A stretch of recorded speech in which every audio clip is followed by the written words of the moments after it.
The Arkansas sun beat down mercilessly on the endless rows of cotton that stretched across the Whitmore plantation like a white sea under the blazing sky. Ruth's dark hands moved with practiced efficiency, her fingers bleeding from the sharp bowls as she filled her sack for the third time that morning.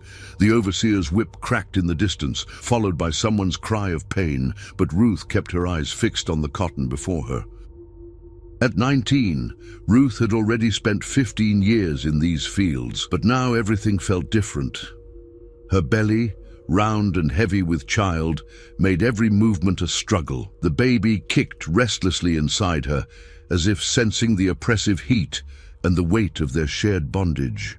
"Ruth, you best pick up that pace," called out Samuel, an older slave who worked the row beside her. His voice carried a warning. Master Whitmore had been in a foul mood all week, and any excuse for punishment would be seized upon. Ruth nodded, wiping the sweat from her brow with the back of her hand. The cotton seemed to mock her with its pristine whiteness, a stark contrast to the darkness of her situation. She had heard whispers among the other slaves about what happened to babies born on the plantation. Some were sold away before they could even walk. Others simply disappeared. As the day wore on, Ruth felt the familiar ache in her lower back intensify. The baby was due any day now, and the thought of bringing a child into this world of suffering made her stomach twist with anguish. She paused for a moment, one hand resting on her belly, and gazed across the vast expanse of cotton fields that seemed to stretch into eternity. That evening, as the slaves returned to their quarters, Ruth lingered behind. The sun was setting, painting the sky in shades of orange and red that reminded her of fire. She walked slowly between the rows of cotton, her bare feet silent on the dusty earth. The other slaves had warned her about staying in the fields after dark. Strange things happened when the moon rose over the plantation, but Ruth was desperate. She had heard the old stories, whispered by the eldest slaves when the masters weren't listening. Stories of ancient powers that dwelt in the land, forces older than the plantation, older than the white men who claimed to own everything they surveyed. Powers that might listen to the prayers of the desperate. As darkness fell, Ruth found herself in the heart of the cotton field, surrounded by towering plants that rustled in the evening breeze. The moon, full and bright, cast an eerie glow over the landscape. She knelt among the cotton bolls, her hands pressed against her swollen belly, and began to speak to the darkness. "I know you're out there," she whispered, her voice barely audible above the wind. "I can feel you watching, waiting. My grandmother told me stories about the old ways, the old powers that lived in this land before the white men came." The wind seemed to still, as if the very air was listening to her words. Ruth felt a chill run down her spine, but she pressed on. "My baby, my child deserves better than this, deserves freedom. I'll do anything, pay any price, if you can promise me that my child will never know the weight of chains." For a long moment, nothing happened. Then, slowly, the cotton plants around her began to sway, though there was no wind. A low humming sound filled the air, like the buzzing of 1,000 insects, but deeper, more resonant. Ruth felt something ancient and powerful stirring in the darkness around her. A voice, neither male nor female, seemed to emerge from the very earth itself. "Freedom has a price, child of sorrow. Are you prepared to pay it?" Ruth's heart pounded, but her resolve never wavered. "Yes," she whispered, "whatever it takes." The presence grew stronger, pressing against her consciousness like a weight. "Your child shall know freedom, but the debt must be paid. When the time comes, you will know what is required. Do you accept this covenant?" Without hesitation, Ruth nodded. "I accept." The moment the words left her lips, she felt something change. The air grew thick and heavy, and the cotton plants around her seemed to pulse with an otherworldly energy. A sharp pain shot through her belly, and she gasped, realizing that her labor had begun. As Ruth struggled to her feet, the voice spoke once more. "The pact is sealed. Your child's freedom is assured, but remember, all debts must be paid in full." The presence faded, leaving Ruth alone in the moonlit field as the first contractions racked her body. She stumbled back toward the slave quarters, knowing that her life and the life of her unborn child had just changed forever. Ruth barely made it back to the slave quarters before the contractions became unbearable. The small, cramped cabin she shared with 3 other women suddenly felt like a sanctuary as Mama Celia, the plantation's midwife, took charge of the situation. "Child, what were you doing out in them fields so late?" Mama Celia scolded as she helped Ruth onto the rough straw mattress. "You know better than to be wandering around after dark." Ruth gritted her teeth through another contraction, unable to explain the compulsion that had driven her to the cotton fields. The memory of the voice, ancient and otherworldly, echoed in her mind. The pact she had made felt like a living thing inside her, intertwined with the baby struggling to be born. "Something's different about this one," whispered Sarah, one of Ruth's cabin mates, as she heated water over the small fire. "Look at her eyes. They're glowing." Mama Celia shot Sarah a sharp look. "Hush that nonsense. Ain't nothing different about this birth except it's happening in the middle of the night." But even as she spoke, Mama Celia couldn't shake the feeling that something was indeed different. The air in the cabin felt charged, electric, as if a storm was brewing inside the small space.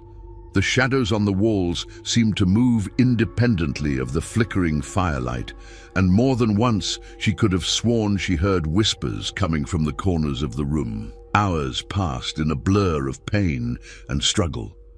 Ruth's labor was difficult, more difficult than it should have been for a young, healthy woman. Each contraction felt like it was tearing something fundamental inside her, not just physically, but spiritually. She could feel the presence from the cotton field hovering at the edges of her consciousness, waiting. As dawn approached, Ruth's strength began to fail. Mama Celia's face grew grave as she realized that both mother and child were in danger. "Lord help us," she muttered under her breath. "This baby don't want to come into this world." "Maybe it knows what's waiting for it," Sarah whispered, but Mama Celia silenced her with a look. Just as the first rays of sunlight began to filter through the cracks in the cabin walls, Ruth felt a surge of energy that seemed to come from outside herself. The presence from the cotton field was there, fulfilling its part of the bargain. With a final, agonizing push, the baby was born. The silence that followed was deafening. Mama Celia held the infant, her face pale with shock. The baby was perfect, too perfect. Its skin was smooth and unblemished, its eyes bright and alert in a way that newborns' eyes never were. And when it looked at Mama Celia, she felt as though it was seeing straight through to her soul. What kind of child is this?" Sarah stammered, backing away from the bed. Ruth, exhausted but conscious, reached for her baby.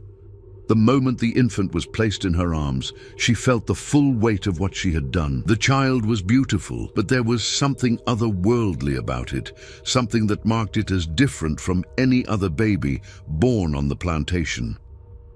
"His name is Gabriel," Ruth whispered, the name coming to her as if it had been planted in her mind. Gabriel. As if responding to his name, the baby opened his mouth and let out a cry that seemed to shake the very foundations of the cabin. But it wasn't just a cry, it was something more, something that made the other women cover their ears and the shadows on the walls writhe and dance. Outside, across the plantation, strange things began to happen. In the main house, Master Whitmore woke from a deep sleep, screaming about voices in the walls. The overseer, drunk and stumbling back to his quarters, swore he saw figures moving through the cotton fields, figures that vanished when he tried to focus on them. In the stables, the horses grew restless, whinnying and stamping their feet, as if sensing some invisible threat. The plantation dogs began to howl in unison. a mournful sound that carried across the fields and made even the bravest slaves pull their blankets over their heads. Mama Celia, still holding the afterbirth, noticed that it was black as coal and seemed to pulse with its own heartbeat. She quickly wrapped it in cloth, her hands shaking. "This needs to be buried deep," she muttered. "Deep and far from here." Ruth, cradling Gabriel, felt a mixture of love and terror. Her son was beautiful, perfect, but she could sense the power that flowed through him, power that came from the pact she had made. The presence from the cotton field was gone, but its influence remained, woven into the very fabric of her child's being. As the sun rose fully over the plantation, casting long shadows across the cotton fields, Ruth realized that her bargain had been accepted. Gabriel would indeed know freedom, but at what cost? The debt was still unpaid, and she could feel it hanging over them like a sword waiting to fall. The other slaves began to stir, preparing for another day of back-breaking labor, but Ruth knew that everything had changed. Her son was born free in spirit, if not in law, but the price of that freedom would soon become clear. Gabriel looked up at her with eyes that seemed far too old for a newborn, and Ruth felt a chill run down her spine. The pact was sealed, the debt was real, and somewhere in the darkness that still clung to the corners of the cabin, something was waiting to collect. 3 weeks had passed since Gabriel's birth, and the plantation had not known a moment's peace. What began as isolated incidents had escalated into a pattern of terror that left everyone on edge. Master Whitmore had taken to drinking heavily, claiming that voices whispered to him from the walls of his bedroom. The overseer, once feared for his brutal efficiency, now jumped at shadows and refused to enter the cotton fields after sunset. Ruth kept Gabriel close, nursing him in the relative safety of the slave quarters while trying to ignore the way the other slaves looked at her child. Gabriel was growing at an alarming rate, already the size of a 2-month-old infant, with eyes that tracked movement, with an intelligence that made grown men uncomfortable. "That baby ain't natural," whispered old Tom, the eldest slave on the plantation, as he watched Gabriel from across the quarters. "I seen things in my time, but nothing like this." Mama Celia, who had helped deliver Gabriel, found herself unable to sleep. Every night she was plagued by dreams of the cotton fields writhing like living things, of voices calling her name from beneath the earth. She had buried the strange afterbirth as she had planned, but the spot where she had dug the hole now refused to grow anything, not even weeds. The cotton crop itself was beginning to show signs of blight. Plants that had been healthy and full just weeks before were now withering, their bolls turning black and falling to the ground. Master Whitmore blamed the weather, then the soil, then the slaves themselves, but deep down he knew something unnatural was at work. Ruth tried to maintain a facade of normalcy, working in the fields during the day while Gabriel slept in a makeshift cradle nearby. But she could feel the weight of the other slaves' stares, could hear their whispered conversations when they thought she wasn't listening. "Ever since that baby was born, nothing's been right," Sarah muttered to another woman as they picked cotton. "The master's losing his mind, the overseer's scared of his own shadow, and the crops dying on the vine." "Maybe it's a blessing," replied the other woman, her voice barely audible. "Maybe that child is here to set us all free." Ruth's hands stilled on the cotton bolls. The word "free" sent a chill through her as she remembered the voice from that night in the fields. Freedom had been promised, but at what cost? That evening, as Ruth was preparing to settle Gabriel for the night, Mama Celia approached her with a grave expression. "Child, we need to talk," she said, glancing around to make sure they weren't overheard. "Something's coming. I can feel it in my bones." Ruth followed Mama Celia to a quiet corner of the quarters, Gabriel sleeping peacefully in her arms. The older woman's face was etched with worry and fear. "I've been having dreams," Mama Celia began, her voice low and urgent. "Dreams about that night Gabriel was born. There was something else in that cabin with us, something that ain't of this world. And it's still here, waiting." Ruth felt her heart race. What kind of dreams? I see the cotton fields burning, but the fire don't give off no heat. It's cold as winter. I see the master and his family running, screaming about things they can't see. And I see you, child, standing in the middle of it all with that baby, and there's something behind you, something dark and terrible." Before Ruth could respond, a commotion erupted from the direction of the main house. Shouts and screams pierced the night air, followed by the sound of breaking glass. The slaves emerged from their quarters to see lights blazing in every window of the plantation house and the silhouette of Master Whitmore running frantically from room to room. "They're in the walls!" His voice carried across the yard, high-pitched and desperate. "They're in the walls and they won't stop whispering." The overseer, Johnson, came stumbling out of his own quarters, his clothes disheveled and his eyes wild. "The cotton!" he screamed, pointing toward the fields. "Look at the cotton!" Everyone turned to look, and what they saw made several of the slaves fall to their knees in terror. The cotton plants were moving, swaying in perfect unison, despite the complete absence of wind. And from the fields came a sound like singing, a low, mournful melody that seemed to emanate from the earth itself. Gabriel stirred in Ruth's arms, his eyes opening to fix on the dancing cotton plants. For a moment, the baby's eyes seemed to glow with an inner light, and the singing from the fields grew louder, more insistent. "It's starting," Mama Celia whispered, her voice filled with dread.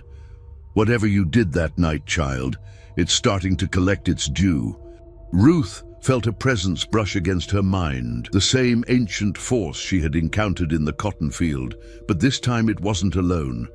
She could sense other things stirring in the darkness, things that had been sleeping beneath the plantation for generations, awakened by the pact she had made. Master Whitmore's screams grew more frantic, and suddenly every window in the main house exploded outward in a shower of glass.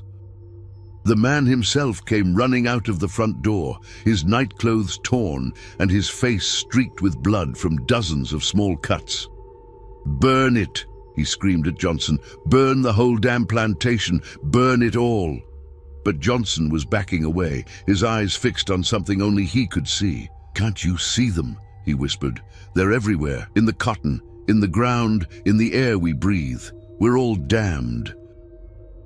As if responding to his words, the singing from the cotton fields reached a crescendo, and every slave on the plantation felt something fundamental shift in the air around them. The chains that bound them to this place, invisible but ever-present, seemed to loosen just a fraction. Ruth looked down at Gabriel, who was now wide awake and staring at the chaos with those unnaturally intelligent eyes. She realized with growing horror that this was only the beginning. The pact she had made was unfolding, and the price of her son's freedom was becoming clear. The plantation was being consumed from within, and everyone on it, slave and master alike, was about to discover that some debts could only be paid in blood and madness. By the 4th week after Gabriel's birth, the Whitmore plantation had become a place of waking nightmares. Master Whitmore had barricaded himself in his study, refusing to come out even for meals. His wife had fled to her sister's house in Little Rock, taking their 2 young children with her and swearing never to return. The overseer Johnson had been found that morning, catatonic and staring at the cotton fields, muttering about the voices in the roots. Ruth watched it all unfold with a mixture of fascination and growing dread. Gabriel continued to grow at an impossible rate, now the size of a 4-month-old infant, despite being less than a month old. His eyes had taken on an otherworldly quality, seeming to shift color in different light, and when he looked at people, they often turned away, claiming they felt like he was seeing into their souls. The cotton crop was now completely ruined. What had started as isolated patches of blight had spread throughout the entire plantation, leaving behind twisted, blackened plants that seemed to writhe even in death. The smell that rose from the fields was indescribable, not quite decay, but something far worse, something that made people gag and cover their faces when the wind shifted. "We need to leave this place," Mama Celia urged Ruth as they sat in the slave quarters. watching Gabriel play with shadows that seemed to move independently of any light source. Whatever's happening here, it ain't natural, and it ain't gonna stop. Ruth knew Mama Celia was right, but she also knew it wasn't that simple. The pact she had made bound her to this place until its terms were fulfilled. She could feel the presence watching, waiting, growing stronger with each passing day. "I can't leave," Ruth said quietly, her eyes never leaving Gabriel. "Not yet. There's something I have to do first." That night, as the other slaves huddled in their quarters, afraid to venture outside after dark, Ruth made her way back to the cotton fields. Gabriel slept peacefully in her arms, seemingly unaffected by the malevolent energy that now permeated the plantation. The cotton plants, dead and twisted though they were, parted before her like a curtain, creating a clear path to the heart of the field where she had first made her bargain. The moon was full again, casting an eerie glow over the devastated landscape. As she reached the center of the field, the presence materialized around her, stronger and more tangible than before. The air grew thick and oppressive, and Ruth could see shapes moving in her peripheral vision, things that vanished when she tried to look at them directly. "The time has come," the voice spoke, seeming to emerge from the very ground beneath her feet. "The debt must be paid." Ruth held Gabriel closer, her heart pounding. "What do you want from me?" "Not from you, child of sorrow, from him." The presence focused on Gabriel, and the baby's eyes opened, glowing with an inner light that matched the malevolent energy surrounding them. "He is the key, the bridge between worlds. Through him, we can reclaim what was taken from us." Ruth felt a chill of understanding. "You want to possess him." "Not possess, transform. He will become our vessel, our voice in this world. Through him, we will bring justice to those who have enslaved and murdered our children for generations." The truth hit Ruth like a physical blow. The presence wasn't just some ancient spirit. It was the collective consciousness of all the slaves who had died on this land, all the children who had been torn from their mother's arms, all the souls who had never known freedom. They had been waiting, growing stronger, and now they wanted to use Gabriel as their instrument of vengeance. "No," Ruth whispered, backing away. "I won't let you use my son." The presence laughed, a sound like wind through dead leaves. "You have no choice. The pact is sealed. His freedom was promised, and freedom he shall have. Freedom from the constraints of mortality, freedom to become something greater than human." The cotton plants around them began to move, reaching toward Gabriel with their blackened, twisted branches. Ruth could see faces in the bark, the anguished expressions of the dead slaves who had been absorbed into the plantation's dark legacy. "Please," Ruth begged, tears streaming down her face. "There has to be another way. I'll do anything, pay any price, but don't take my son." "You already made your choice," the presence replied. "But perhaps there is another way, a different price to be paid." Ruth felt a spark of hope. "What do you mean?" "One life for another, one soul to take his place. Give us the master, the one who has caused so much suffering, and your son will be free to live as a normal child." Ruth's mind raced. Master Whitmore, driven mad by the supernatural forces plaguing his plantation, was already broken. It would be easy to lead him here, to let the spirits have their revenge. But even as she considered it, she knew it would damn her own soul. I need time to think," she said. "Time is a luxury you do not have," the presence replied. "Choose now, or we will take what is ours by right." Gabriel stirred in her arms, and for a moment his eyes met hers. In that instant, Ruth saw not the otherworldly intelligence that had been growing stronger each day, but her son, innocent, helpless, depending on her to protect him.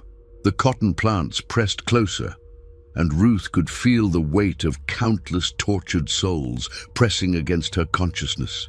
The choice was impossible, but it was hers to make. As the presence waited for her answer, Ruth realized that the true horror of her situation was not the supernatural forces at work, but the fact that in a world built on slavery and suffering, even the dead could not find peace.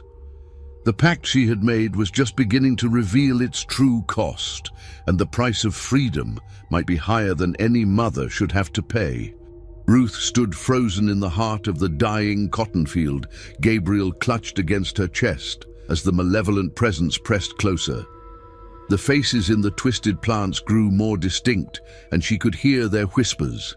Names, ages, final words of children who had died in bondage, mothers who had watched their babies sold away, fathers who had been worked to death in these very fields. Sarah, age 7, sold to a plantation in Mississippi, one voice whispered. Never saw her mama again. Thomas, beaten to death for trying to escape, another added, left 3 children behind. Mary died in childbirth because the master wouldn't call a doctor for a slave, came a third voice, filled with anguish. The litany of suffering went on and on, each voice adding to the weight of injustice that had soaked into the very soil of the plantation. Ruth understood now why the presence was so powerful, so hungry for vengeance. This land was a graveyard of broken dreams and shattered families. Gabriel began to glow more brightly in her arms, his small body becoming a conduit for the supernatural energy that surrounded them. Ruth could feel him slipping away from her, becoming something other than human with each passing moment. Choose quickly, the presence urged, its voice now coming from multiple directions at once. The master or your son. One soul to feed our hunger for justice. Ruth closed her eyes, trying to think through the impossible decision. Master Whitmore was a cruel man who had caused immeasurable suffering. But could she really condemn him to whatever fate the spirits had in mind? And if she refused, would she lose Gabriel forever? A new voice cut through the supernatural chorus. Mama Celia, calling from the edge of the cotton field. Ruth, child, where are you? Something's happening at the big house. Ruth turned toward the sound, and through the twisted cotton plants, she could see flames beginning to lick at the windows of the plantation house. Master Whitmore's screams echoed across the night, but they weren't screams of pain. They were screams of madness, of a man who had finally been pushed beyond the breaking point. He's burning it down, Ruth whispered, understanding flooding through her. He's burning down his own house. The presence around her seemed to pulse with satisfaction. The madness has taken him completely. Soon he will be ours, whether you choose or not. Ruth realized that the supernatural forces hadn't been waiting for her decision. They had been driving Master Whitmore insane all along, pushing him toward his own destruction. The choice they had offered her was an illusion, a cruel game to make her complicit in his fate. You never intended to honor our bargain, she said, anger replacing fear in her voice. You were always going to take Gabriel. The boy is ours by right, the presence replied, no longer bothering to hide its true intentions. Born of our power, marked by our essence, he will be our weapon against all who would enslave our people. Gabriel's glow intensified, and Ruth felt him becoming lighter in her arms, as if he was beginning to fade from the physical world. Desperate, she did the only thing she could think of. She ran. Clutching Gabriel tightly, Ruth burst through the circle of twisted cotton plants and sprinted toward the slave quarters. Behind her, she could hear the presence roaring in frustration, and the cotton plants began to writhe and reach for her with their blackened branches. Mama Celia, Ruth screamed as she ran. Help me! The older woman appeared at the edge of the quarters, her eyes wide with terror as she saw Ruth fleeing from the cotton field. Child, what have you done? I made a mistake, Ruth gasped, stumbling into Mama Celia's arms. A terrible mistake, and now they want to take Gabriel. Mama Celia looked down at the glowing infant and immediately understood. Sweet Jesus, she whispered, you made a deal with the spirits. The other slaves had emerged from their quarters, drawn by the commotion and the growing fire at the main house. They stared in shock at Gabriel, whose otherworldly radiance was now impossible to ignore. "We have to get away from here," Mama Celia said urgently. "All of us. This place is cursed now, and it won't stop until it's consumed everything." But even as she spoke, they could see that escape might be impossible. The cotton plants throughout the field were moving now, uprooting themselves and shambling toward the slave quarters like an army of the dead. The fire at the main house was spreading, but it burned with an unnatural light that gave off no heat. Master Whitmore appeared in the doorway of his burning house, his clothes singed and his eyes completely mad. He was laughing now, a high-pitched sound that made everyone who heard it feel sick to their stomachs. "They told me the truth," he screamed across the yard. "They told me what you really are, demons, all of you, demons sent to torment me." He raised a rifle, pointing it toward the slave quarters, but before he could fire, the cotton plants reached him. They wrapped around his legs and arms, lifting him into the air as he screamed and struggled. "This is what you wanted," Ruth whispered to the presence she could still feel pressing against her mind. "His madness, his destruction.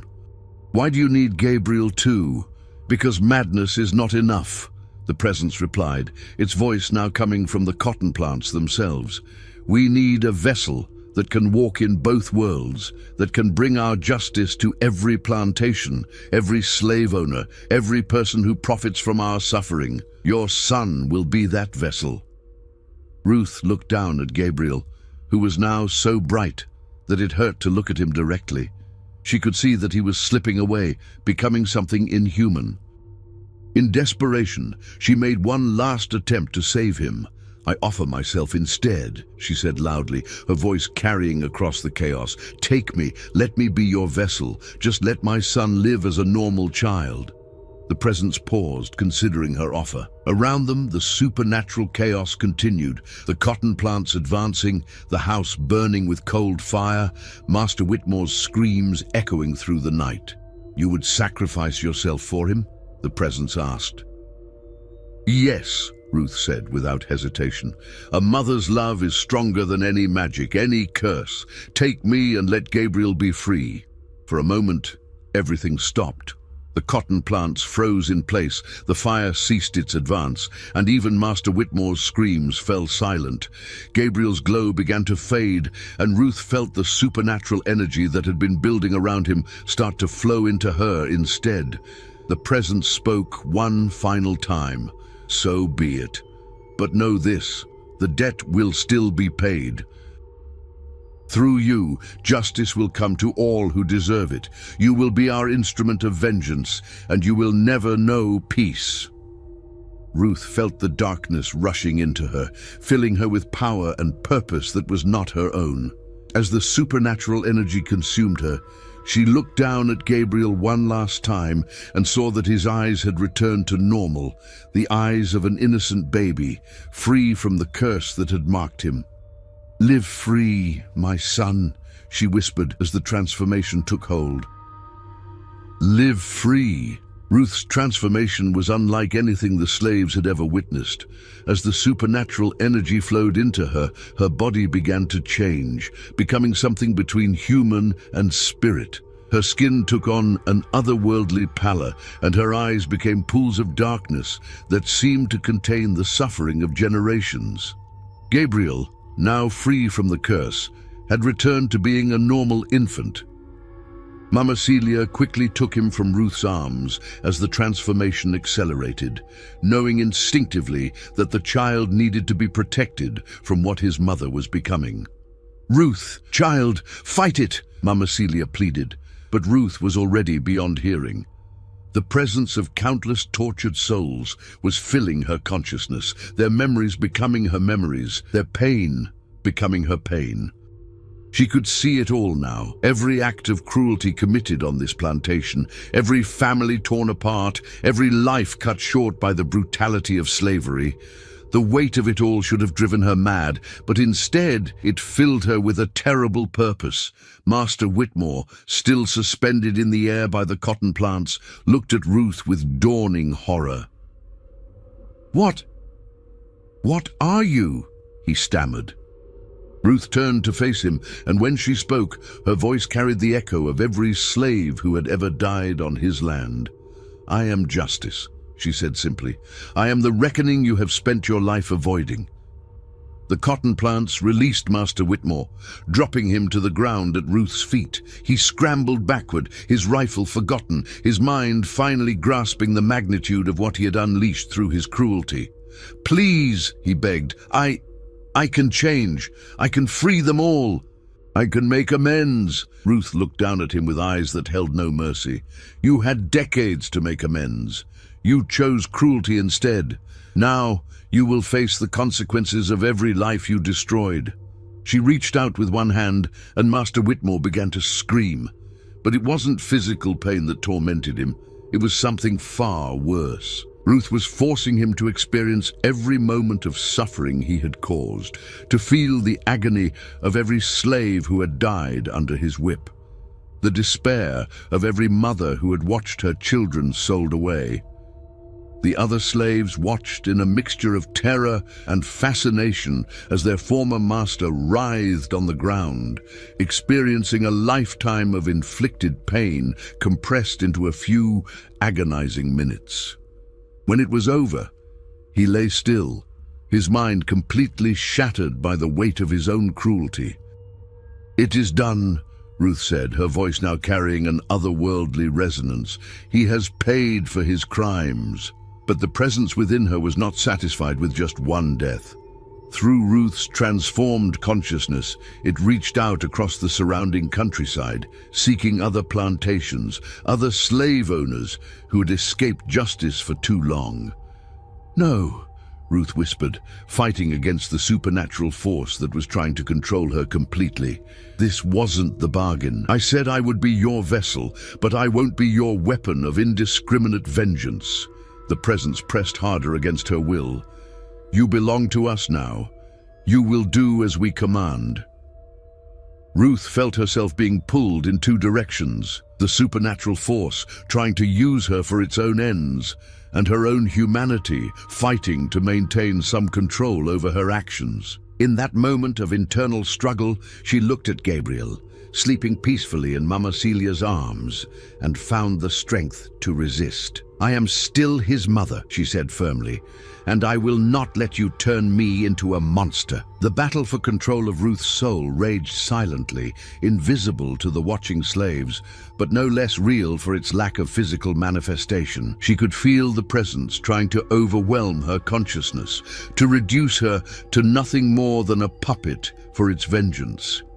But Ruth had something the presence didn't understand, a mother's love that transcended death itself. That love became her anchor, keeping her human essence intact even as supernatural power flowed through her.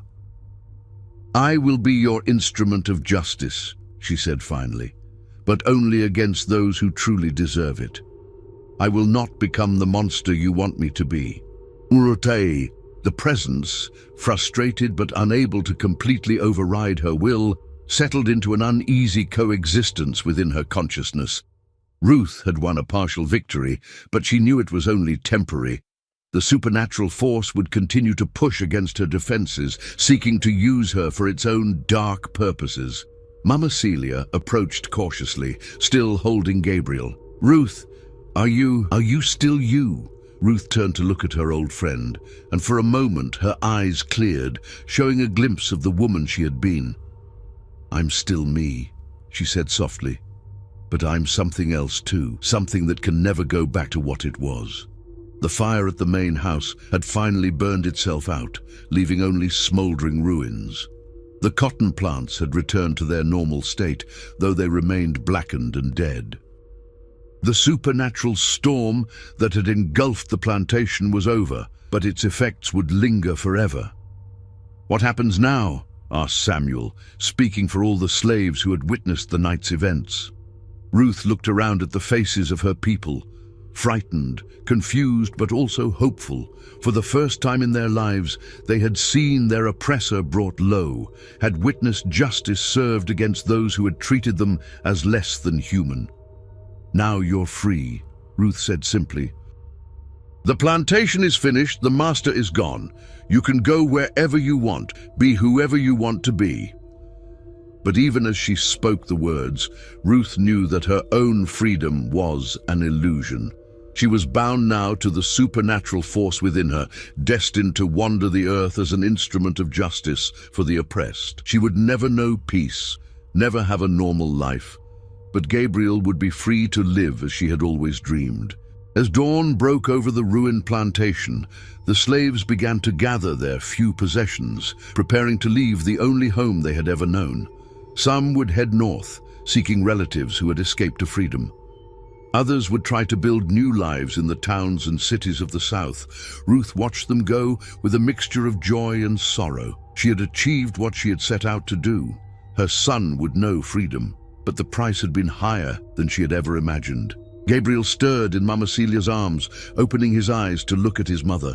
For a moment, Ruth allowed herself to hope that she might be able to stay with him, to watch him grow up free. But she could already feel the supernatural force within her growing restless, calling her to seek out other injustices, other wrongs that needed to be righted. The pact she had made was far from over. In fact, it was just beginning.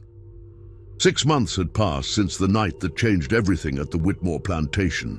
The ruins of the main house stood as a testament to the supernatural forces that had been unleashed, and the dead cotton field served as a reminder that some debts could only be paid in blood and suffering. Ruth had tried to stay with Gabriel and Mama Celia, who had taken the child as her own and settled in a small town 50 miles north of the plantation. But the supernatural force within her would not be denied.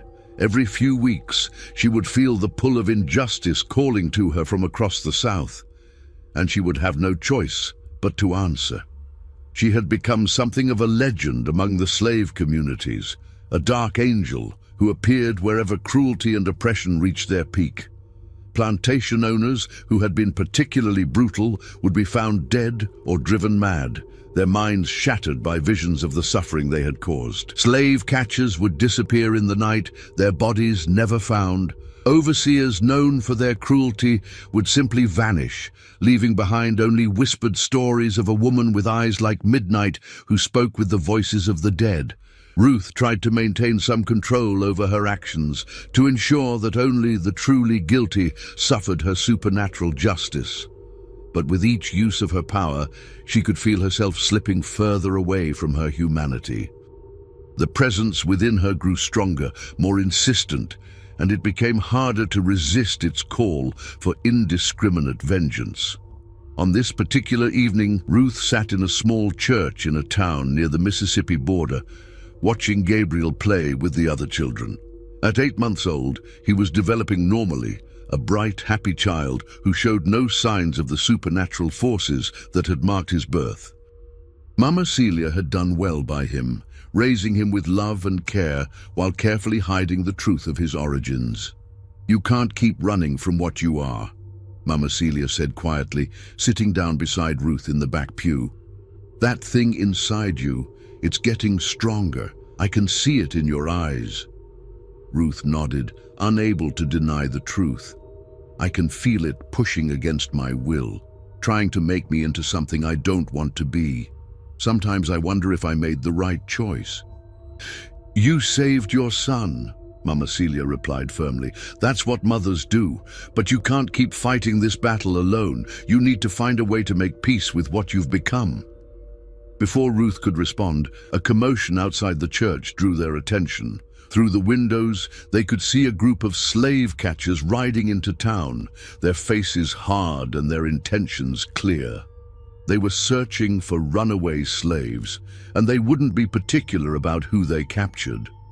Ruth felt the presence within her stir, sensing the opportunity for justice. These men had made their living hunting down human beings, tearing families apart for profit. They deserved whatever fate awaited them. "No," Ruth whispered, fighting against the supernatural force. "Not here. Not in front of Gabriel." But the presence was stronger now than it had been months ago, fed by each act of vengeance Ruth had carried out. It pushed against her consciousness, demanding action. The slave catchers dismounted and began questioning the townspeople, their voices loud and threatening. Ruth could see the fear in the faces of the former slaves who had made new lives for themselves here, the terror of being dragged back into bondage. One of the catchers grabbed an elderly black man, accusing him of being a runaway. The man protested his innocence, showing papers that proved his freedom, but the catcher just laughed and tore them up. "Papers can be forged," the catcher sneered. "You're coming with us." That was the moment Ruth's control finally snapped. The presence within her surged forward, overwhelming her defenses and taking control of her actions. She stood up from the pew, her eyes beginning to glow with otherworldly light. "Ruth, no!" Mama Celia called out, but it was too late. Ruth walked out of the church and into the street, where the slave catchers were preparing to leave with their captive. When they saw her approaching, they laughed dismissively. "Well, well," one of them said. "Looks like we got ourselves another runaway. This is our lucky day." Ruth stopped in front of them, her presence causing the horses to shy away nervously. "Release him," she said, her voice carrying the echo of countless tortured souls. The lead catcher drew his gun. "I don't think so, girl. You're both coming with us." He pulled the trigger, but the bullet passed harmlessly through Ruth's body, as if she were made of mist. The catcher's eyes widened in terror as he realized he was facing something far beyond his understanding. Ruth raised her hand, and the catcher began to scream. Like Master Whitmore before him, he was experiencing every moment of suffering he had caused, feeling the agony of every family he had torn apart, every life he had destroyed in his pursuit of profit. The other catchers tried to flee, but Ruth's power reached out to encompass them all. One by one, they fell to the ground, their minds shattered by the weight of their own cruelty. When it was over, they lay motionless in the street, their bodies alive, but their consciousness destroyed. The townspeople stared in shock and fear at what they had witnessed. Some crossed themselves and whispered prayers, while others simply backed away from Ruth as if she carried some contagious disease. Ruth felt the presence within her settle back into dormancy, satisfied with the night's work. But she also felt another piece of her humanity slip away, consumed by the supernatural force that was slowly taking over her soul. Gabriel's cry from inside the church broke through her thoughts. She turned to see Mama Celia holding him in the doorway, the child reaching out toward his mother with innocent trust. Ruth wanted to go to him, to hold him one last time, but she knew she couldn't. The presence within her was too strong now, too hungry for vengeance. If she stayed, she would only put Gabriel in danger. "Take care of him," she called out to Mama Celia, her voice breaking with emotion. Tell him his mother loved him enough to set him free." With that, Ruth turned and walked away from the church, away from her son, away from the last vestiges of her old life. The presence within her was already calling her toward the next injustice, the next wrong that needed to be righted. As she disappeared into the darkness, Ruth realized that this was the true price of the pact she had made. Gabriel would live free, as she had promised, but she would spend eternity as a vessel for supernatural vengeance, never knowing peace, never knowing rest. The debt had been paid in full, but the cost had been her very soul. And somewhere in the darkness ahead, more injustices waited for her attention, more wrongs that demanded her terrible form of justice. Ruth walked on through the night, no longer fully human, but not yet completely spirit, bound forever to wander the earth as an instrument of vengeance for the oppressed. Behind her, in the small church, Gabriel slept peacefully in Mama Celia's arms, free to live the life his mother had sacrificed everything to give him.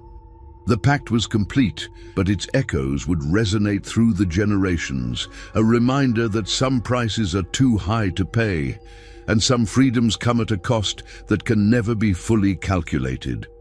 In the years that followed, stories would spread throughout the South of a dark angel who appeared wherever cruelty and oppression reached their peak. Some called her a demon, others a saint, But all agreed on one thing: she was justice incarnate, the reckoning that came for those who thought they could escape the consequences of their actions. And in a small town near the Mississippi border, a young boy named Gabriel grew up free, never knowing that his freedom had been purchased with his mother's soul, never understanding that somewhere in the darkness she continued to fight for justice in the only way she could. The cotton fields of the old Whitmore plantation remained barren and dead, a testament to the supernatural forces that had been unleashed there.